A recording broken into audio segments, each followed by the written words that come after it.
ठाकरे गुट के सांसद संजय राउत ने मुख्यमंत्री एकनाथ शिंदे पर निशाना साधते हुए मुख्यमंत्री पर नासिक में पैसों बांटने का गंभीर आरोप लगाया। अब इस मामले में प्रतिक्रिया देते हुए मंत्री उदय सामंत ने कहा कि ठाकरे गुट की हार सामने दिखते ही संजय राउत ऐसे तुच्छ आरोप लगा रहे हैं।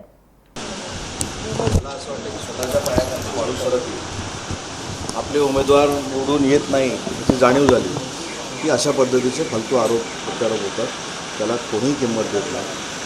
काल सगळ्या संस्थांचा एक मेळावा होता, त्याला जवळजवळ 1000 प्रतिनिधी उपस्थित होते। 100 ते 150 त्या संस्था एकत्र झालेल्या होत्या। कदाचित एवढा प्रतिसाद मिळाल्यानंतर हा पोस्टर उठलेला आहे। त्याच्यानंतर उद्योजकांची एक बैठक होती, त्याला देखील 500-600 उद्योजक त्या ठिकाणी उपस्थित होते। त्यांची जी इन्फ्रास्ट्रक्चरची कामं केलेली आहेत, सरकारनं त्यांना जो पाठिंबा दिलेला आहे, त्याच्यामुळे त्यांची भूमिका ही हेमंत गोडसेंच्या बाबतीमध्ये सकारात्मक होती। आणि ही इंटरनल माहिती घेतल्यानंतर कदाचित आता काय करायचं, ही सीट तर जाणार आहे, मग आरोप प्रत्यारोप करायचे, बॅगेत काय होतं ते तपासायचं।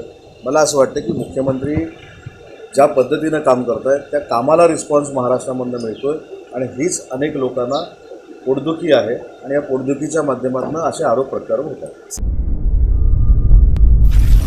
नागपुर समय, गली से दिल्ली तक।